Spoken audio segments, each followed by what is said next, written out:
Very very welcome to all. साथियों, exam fighter number 1 पे आप सभी का हार्दिक स्वागत है। हम लोग अभी मॉडर्न इंडियन हिस्ट्री में आज पढ़ने वाले हैं बिरसा आंदोलन, जो कि 1899 से 1900 के बीच हुआ था और ये इस रूप में सबसे पीक पर था। ये 1899 से 1900 के बीच सबसे पीक पॉइंट पर था। अगर इसका आरंभ माना जाए वास्तविक रूप से तो 1895 से ही इसका आरंभ हो चुका था। 1895 में ही बिरसा मुंडा के नेतृत्व में ये आंदोलन प्रारंभ हो गया था और ये 1900 तक चला। लेकिन कभी कभी आपको ऑप्शंस में 1899 से 1900 ही मिल सकता है, क्योंकि यही वो दौर था जब विद्रोह अपने चरम बिंदु पर पहुंच गया। तो आज हम लोग पढ़ने वाले हैं बिरसा आंदोलन। ये आंदोलन झारखंड के महानायक बिरसा मुंडा के नेतृत्व में चला था, इसीलिए इसे बिरसा आंदोलन कहा जाता है। बिरसा मुंडा को कहीं कहीं आप धरती आबा और बिरसा भगवान के नाम से भी देखे होंगे, बहुत सारे पुस्तकों में ही नहीं। एक्चुअली वास्तविकता तो ये थी कि जो आदिवासी समुदाय थे इसे अपना भगवान समझते थे। तो बिरसा आंदोलन पढ़ने से पहले, बिरसा मुंडा का जो विद्रोह हुआ था इसको पढ़ने से पहले हम लोग थोड़ा बिरसा मुंडा के बारे में जानेंगे। बिरसा मुंडा का जन्म 15 नवंबर 1875 को 15 नवंबर 1875 को झारखंड के खूंटी जिले के उली हातू नामक ग्राम में हुआ था। 1875 में 15 नवंबर 1875 में बिरसा मुंडा का जन्म झारखंड के खूंटी जिले के उली हातू नामक ग्राम में हुआ था। और यहीं पे आपको ये भी मैं कहना चाहूँगा, 15 नवंबर बिरसा मुंडा का जन्मदिन है, इसीलिए 15 नवंबर को झारखंड राज्य का भी इसी के जन्मदिन को डेडिकेट करते हुए झारखंड राज्य का गठन भी किया गया है। तो इससे ये पता चलता है कि झारखंड क्षेत्र के लिए बिरसा मुंडा का कितना ज़्यादा महत्व है। इसके साथ ही बिरसा मुंडा को जानेंगे हम लोग कि किस प्रकार बिरसा मुंडा को भगवान कहा जाने लगा आदिवासियों में, उसके समुदाय में। और जब हम लोग ये जानेंगे, बिरसा मुंडा मात्र 25 साल की उम्र में ही दुनिया को छोड़ दिए। मात्र 25 साल की उम्र में ही इस महानायक की मृत्यु हो जाती है। तो ये सोचने वाली बात है मेरे साथियों कि 25 साल का उम्र कोई उम्र नहीं होता है। इस उम्र में इस व्यक्ति में वो क्या प्रतिभा थी कि ये भगवान का दर्जा ले लिया और आज एक राज्य, वो हमारे देश का एक राज्य है झारखंड, जिसका गठन इसके जन्मदिन पर होता है। और उस राज्य में बिरसा मुंडा एयरपोर्ट, जो कि झारखंड का सबसे बड़ा एयरपोर्ट है, इसी के नाम पर उसका निर्माण हुआ है। बिरसा मुंडा केंद्रीय कारा, बहुत सारे संस्थान है। पहला आदिवासी नेता है और एकमात्र आदिवासी नेता है बिरसा मुंडा, जिसका की प्रतिमा लगा है हमारे पार्लियामेंट में। एकमात्र आदिवासी नेता का प्रतिमा लगा है भारतीय पार्लियामेंट में। तो समझ सकते हैं इस व्यक्ति की क्या महत्ता रही है और इनका भारतीय, जो कह सकते हैं कि भारतीय संस्कृति के या आज़ादी के दौर में या अंग्रेजों के खिलाफ संघर्ष करने में इनका कितना बड़ा योगदान रहा। उस विषम परिस्थिति में इन्होंने गजब का साहस और अदम्य उत्साह के साथ अपने आंदोलन को अंजाम दिया था। और इन्होंने ये प्रमाणित कर दिया कि जीवन जीने के लिए बड़ी उम्र की जरूरत नहीं होती है। जीवन जीने वाले लोग, सही तरीके से जीने वाले लोग कम उम्र में ही इतिहास लिख देते हैं और बिरसा मुंडा इन्हीं श्रेणी में आते हैं। मात्र 25 साल की उम्र में उन्होंने ऐसा कुछ कर दिया इस दुनिया के लिए, आज भी हम लोग उसे याद करते हैं और आदिवासी तो उसे अपना भगवान तक धरती आबा कहते हैं। तो ये रही बिरसा मुंडा के बारे में। अब हम लोग उसके आंदोलन के बारे में जानेंगे। बिरसा आंदोलन को मुंडा उलगुलान भी कहा जाता है। उलगुलान का शाब्दिक अर्थ होता है महान हलचल या महान विद्रोह। जैसे हम लोग कभी किसी भीड़ को संबोधित करते हैं, उसमें जोश भरने के लिए कभी जय हिंद, कभी वंदे मातरम का नारा देते हैं, उसी तरह आदिवासी समुदाय में भी जब अपने युवाओं का आह्वान करना होता था या भीड़ में जोश भरना होता था, वो उलगुलान उलगुलान पुकारते थे। और इसीलिए इस आंदोलन का नाम बिरसा मुंडा का विद्रोह या उलगुलान भी कहा जाता है। उलगुलान का शाब्दिक अर्थ भी कभी कभी आपसे पूछा जाएगा, तो महान हलचल। इस आंदोलन का एक अन्य नाम है सरदारी आंदोलन। बिरसा मुंडा आंदोलन का पहला नाम हम लोगों ने यहाँ देखा, क्या कहते हैं, उलगुलान। इसी आंदोलन का एक दूसरा नाम भी है सरदारी आंदोलन। आगे बढ़ने से पहले हम लोग ये जानेंगे कि बिरसा मुंडा का विस्तार, बिरसा मुंडा आंदोलन का जो विस्तार था वो मुख्य रूप से किस क्षेत्र में हुआ था। तो ये देख पा रहे होंगे, ये झारखंड का मैप है। झारखंड के मैप में जो ये आपको केसरिया कलर का दिख रहा है, ये रांची और खूंटी का इलाका है। और मुख्य रूप से यही जो इलाका था, इसी इलाके में बिरसा मुंडा का आंदोलन हुआ था, जो वर्तमान रांची और खूंटी जिला जो झारखंड में स्थित है। जबकि उस दौर में तत्कालिक समय में वो बिहार का हिस्सा हुआ करता था। और हम लोग जानते हैं 15 नवंबर 2000 के बाद ये झारखंड के अंतर्गत आ गया है। और यही वर्तमान में अगर आपसे पूछा जाए किस क्षेत्र में हुआ था, झारखंड राज्य के रांची और खूंटी जिले में इस आंदोलन का प्रसार और मुख्य केंद्र था। बिरसा मुंडा आंदोलन का प्रारंभ देखा जाए तो सबसे पहले 1895 से ही आरंभ हो जाता है। इस दौर में जब आदिवासियों के खिलाफ अंग्रेजों का शोषण बढ़ गया। एक्चुअली होते क्या थे, आदिवासी अपने जंगलों में रहते थे, जंगलों की संपत्ति को अपनी संपत्ति समझते थे और भूमि को अपनी माँ के समान समझते थे। तो ये इसे प्रकृति द्वारा प्रदत्त समझते थे, ईश्वर का ये दान समझते थे। और जब अंग्रेजों ने इस क्षेत्र में जमींदारी व्यवस्था लगाने का प्रयास किया, जमींदारी बंदोबस्त के माध्यम से जमींदारों ने इस क्षेत्र में अंग्रेजों के सानिध्य में रहकर शोषण करने का प्रारंभ किया, तो मुंडा समाज में उसके खिलाफ आक्रोश पैदा हुआ। और इसी विद्रोह का नेतृत्व किया बिरसा मुंडा ने 1895 में। और 1895 में न केवल इसका अंग्रेजों का ही विरोध किया, बल्कि उन्होंने एक तरह से समाज सुधार के लिए भी आंदोलन चलाया। और इसी क्रम में समाज में जो विकृति फैली थी, शराबबंदी, जुआखोरी, उन सब के खिलाफ एक सच्चा समाज को सुधारने का बीड़ा उठाया। और इसके इसी योगदान को देखकर और जब पूरे समाज में महामारी फैली हुई थी, तो बिरसा मुंडा ने अपने जान की ना परवाह करते हुए लोगों के बीच जाकर जिस प्रकार की सेवा भावना की थी, इसी कारण उसे आदिवासी समुदाय धरती आबा के नाम से पुकारने लगे, यानी धरती के भगवान। धरती आबा के नाम से उसको उसी समय उपाधि दी जाती है। तो बिरसा मुंडा के इसी तरह के प्रभाव जिस प्रकार दिन प्रतिदिन उसका बढ़ते जा रहा था, तो अंग्रेज इससे भयभीत हो गए। अंग्रेज किसी न किसी तरह से उसके खिलाफ षड्यंत्र रचने का और किसी तरह से गिरफ्तार करने का प्रयास में लग गए थे। तो इस आंदोलन का जो बिरसा मुंडा का था, न केवल राजनीतिक था बल्कि सामाजिक, धार्मिक सभी उद्देश्यों से इसका आंदोलन प्रेरित था। और आंदोलन के कारणों को अगर हम देखें, इस आंदोलन का जो सबसे प्रमुख कारण था वह था बिरसा मुंडा, यानी मुंडा समाज में, एक आदिवासी समाज में व्यवस्था थी खूंटकट्टी प्रथा। खूंटकट्टी प्रथा क्या होता था कि आदिवासियों की जो संपत्ति होती थी, भूमि पर सामूहिक स्वामित्व होता था। इस सामूहिक स्वामित्व को अंग्रेजों ने समाप्त कर दिया। सामूहिक जो व्यवस्था थी, खूंटकट्टी व्यवस्था, भूमि पर सामूहिक स्वामित्व की, इसे खत्म कर दिया गया। और यहाँ पर क्या थोप दी, जमींदारी व्यवस्था। जमींदारी व्यवस्था जब थोप दी गई तो क्या हो गया, खेती से ये लोग निकाल दिए गए और जमींदारों के नियंत्रण में इनकी जमीन चली गई। तो लोग हो गए बेरोजगार, इनका जमीन इनके हाथ से निकल गया। क्योंकि ये जब जमींदारी व्यवस्था लागू हो गई तो मुख्य रूप से जमीन का जो मालिकाना हक था वो जमींदारों को मिल गया। जबकि इन्होंने अपने खून पसीने की कमाई से जंगलों को साफ करके उसे कृषि योग्य क्षेत्र में परिणत किया था। अर्थात ये लोग बेरोजगार हो गए, बेरोजगारी बढ़ गई।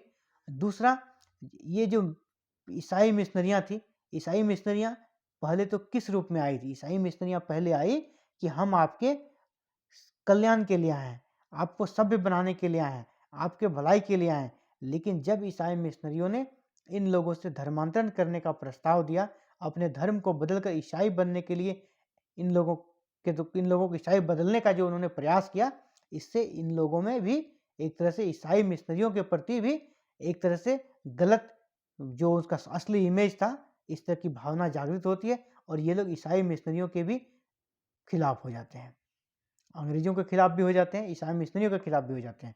इसके साथ ही जब जमींदार और साहूकार जिसे ये लोग दीकू कहते थे, वे जब इनका बहुत बेतहाशा शोषण करते हैं तो ये लोग कहाँ जाते हैं? अदालत।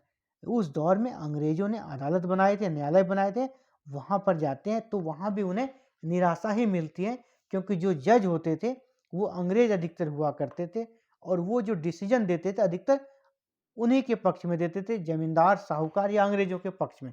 यानी वहाँ भी ये निराश थे, अंग्रेजों से परेशान थे, ईसाई मिस्त्रियों की भी वास्तविकता को जान चुके थे और अदालतों से भी इसे निराशा मिल चुकी थी। इसके साथ ही जैसा कि वन को ये अपना निवास स्थल और प्रकृति का दान समझते थे और वन को अपना प्राकृतिक आश्रय समझते थे। लेकिन अंग्रेजों ने 1894 में वन कानून पारित कर दिया और इन आदिवासी समुदाय को जंगल में प्रवेश करने से मना कर दिया और इस फॉरेस्ट एक्ट के माध्यम से सरकार ने इस जंगलों को अपने नियंत्रण में ले लिया। यानी इससे क्या हो गया कि इन आदिवासियों का रोजी रोटी का जो साधन था, जंगल में आवास का साधन था, वो सब छीन गया और इसलिए ये काफ़ी ज़्यादा आक्रोशित थे और ये अंग्रेजों से अब किसी भी तरह मुक्ति चाहते थे और इसी प्रयास में थे।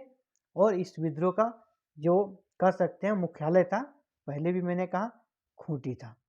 विद्रोह की पृष्ठभूमि तैयार हो जाती है और विद्रोह का जो कहते हैं कि स्टार्ट जो होता है डायरेक्ट अंग्रेजों के खिलाफ नहीं होता, पहले ये सुधारवादी आंदोलन के रूप में प्रारंभ होता है। बिरसा मुंडा ने बड़े ही शानदार तरीके से इसे सबसे पहले सुधारवादी इसलिए किया क्योंकि वो जानते थे कि हमारे समाज में बहुत बुराई है, डायरेक्ट हम अंग्रेजों का सामना नहीं कर पाएंगे, इसीलिए इसका प्रारंभिक स्वरूप उन्हें क्या क्या सुधारवादी रखा, ताकि अपने समाज को पहले सबल बनाएं, उसमें सुधार करें, इसके बाद हम लोग अंग्रेजों का सामना करेंगे। तो ये सारी व्यवस्थाओं ने विद्रोह की रूपरेखा तैयार कर दी और विद्रोह अंदर ही अंदर प्रारंभ हो गया। लेकिन इसका जो प्रारंभिक स्वरूप था डायरेक्ट अंग्रेजों के खिलाफ नहीं था, बल्कि सुधारवादी था। अपने समाज को पहले उन्हें सबल बनाने का प्रयास किया। बिरसा आंदोलन का मुख्यालय खूंटी हुआ करता था। खूंटी जो कि अभी वर्तमान में झारखंड का एक जिला है, पहले ये रांची के अंतर्गत ही था। और ये जो विद्रोह हुआ था उस समय रांची का उपायुक्त स्टेट फील्ड, ये बार बार ये क्वेश्चन पूछा गया, इसीलिए मैंने इसे पॉइंट के रूप में यहाँ पे आपको दिया है, उपलब्ध कराया है कि बिरसा मुंडा विद्रोह के समय रांची के उपायुक्त कौन थे? तो स्टेट फील्ड, इसे आपको याद रखना है। अगला है, जब विद्रोह प्रारंभ हो गया तो सिस्टमेटिक तरीके से अलग अलग लोगों को अलग अलग प्रभार दिया गया, अलग अलग दायित्व दिया गया। इसमें गया मुंडा जो थे उन्हें इस विद्रोह का सेनापति बनाया गया, यानी वो सैन्य प्रधान थे, सैनिकों का नेतृत्व करते थे, जो कि लड़ाके होते थे इस विद्रोह के, बिरसा मुंडा के, उसका नेतृत्व गया मुंडा कर रहे थे।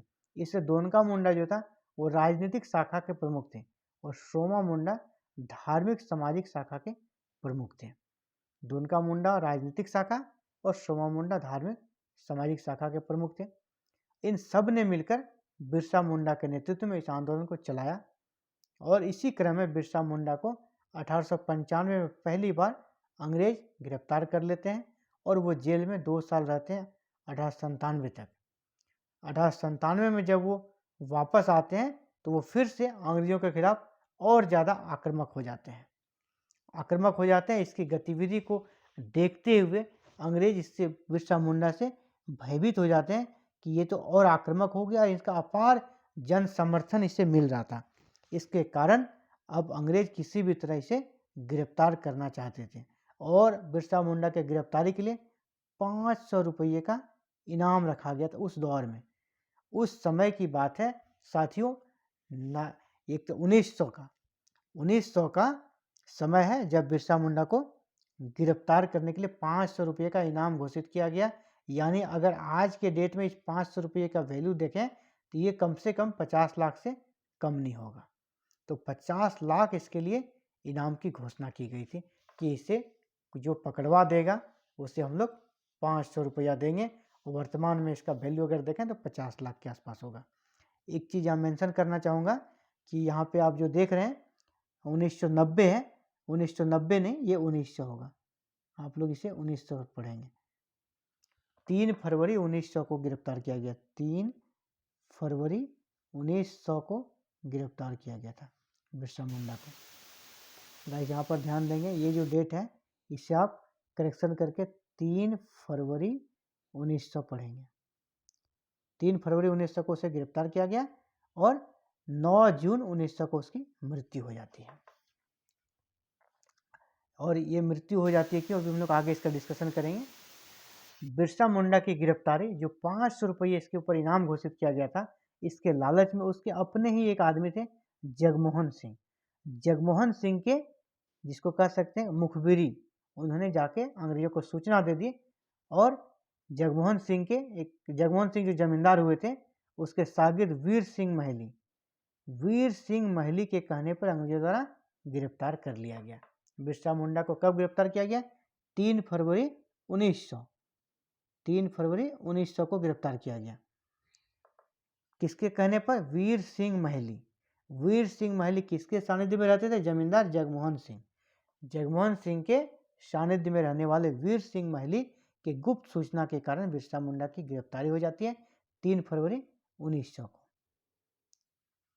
जेल में। और यह अंतिम बार उसकी जेल यात्रा है।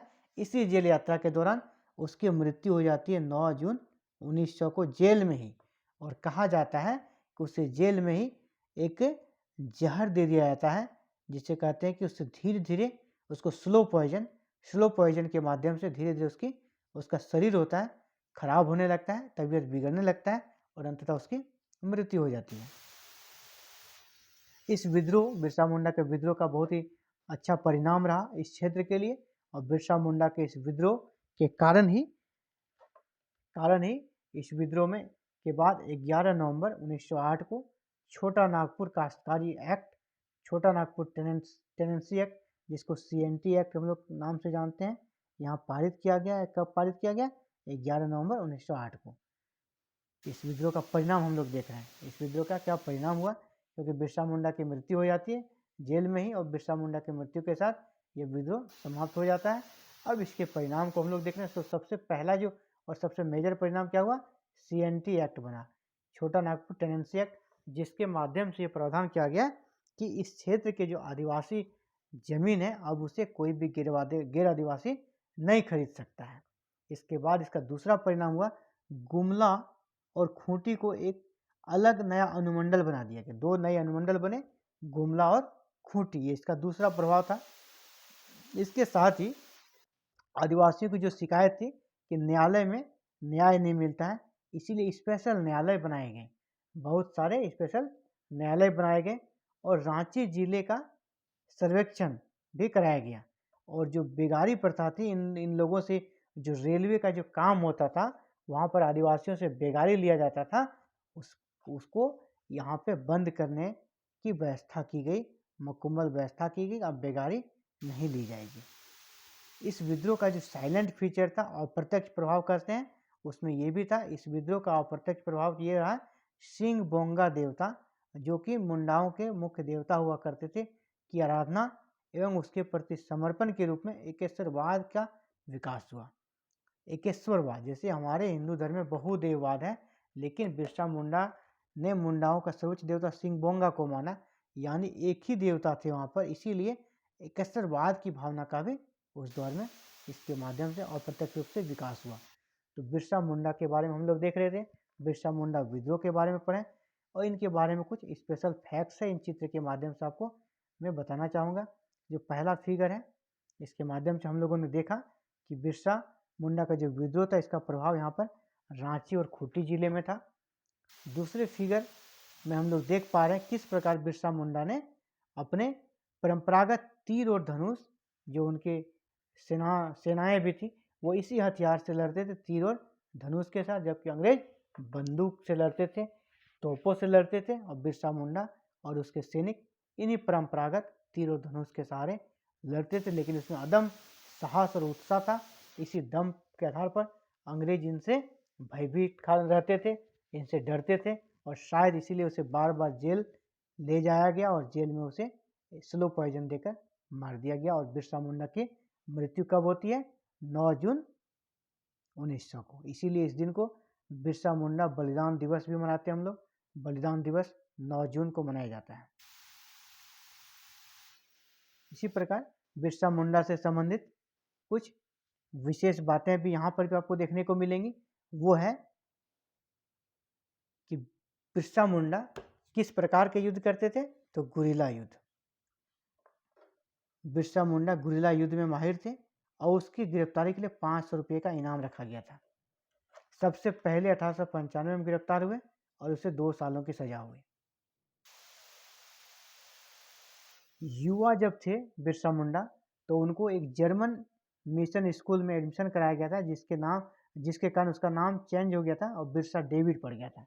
जर्मन स्कूल में जब उसका नाम लिखाया गया तो जर्मन मिशन स्कूल में, तो उसका नाम बिरसा मुंडा से बिरसा डेविड कर दिया गया था। ये भी इम्पोर्टेंट फैक्ट्स है, इसे याद रखना चाहिए। इसी प्रकार 1900 ईस्वी में जब उन्हें गिरफ्तार किया गया तो रहस्यमयी हालत में जेल में उसकी मृत्यु हो जाती है। कौन सी जेल में? रांची के जेल में। ये भी एक फैक्ट है। किस जेल में मृत्यु होती है? रांची के जेल में। कब? 9 जून 1900 को, रहस्यमयी तरीके से, क्योंकि कहा जाता है उसको स्लो पॉइजन दिया गया था उसके खाने में। बिरसा मुंडा के बारे में एक वर्तमान फैक्ट है, इसे भी आपको याद रखना चाहिए कि बिरसा मुंडा के जीवन पर 2 फिल्में भी बन चुकी है अब तक। वो 2 फिल्में हैं गांधी से पहले गांधी। गांधी से पहले गांधी 2008 में बनी और उसके बाद उलगुलान एक क्रांति 2004 में बनी थी, बिरसा मुंडा के जीवन से संबंधित। ये था, हम लोग देख रहे थे बिरसा मुंडा और बिरसा मुंडा का आंदोलन। उम्मीद करता हूँ ये वीडियो आपके लिए काफ़ी फायदेमंद रहा होगा। Thank you for watching this video and connecting with exam fighter number 1। और इसी तरह आपको अगर प्रतिदिन यूजीसी नेट हिस्ट्री की क्लासेस से संबंधित वीडियो चाहिए तो आप हमारे चैनल को सब्सक्राइब करें और बेल आइकन को प्रेस करें, ताकि मैं प्रतिदिन मॉर्निंग में, जो टाइम है फिक्स टाइम है 9 AM को, वीडियो एग्जाम फाइटर नंबर 1 पर अपलोड कर दी जाती है। इसका आपको नोटिफिकेशन मिल सके और आप प्रत्येक दिन अपने तैयारी को धारदार और शानदार बना सकें। साथियों, thank you very very much for connecting with exam fighter number 1। Have a nice day.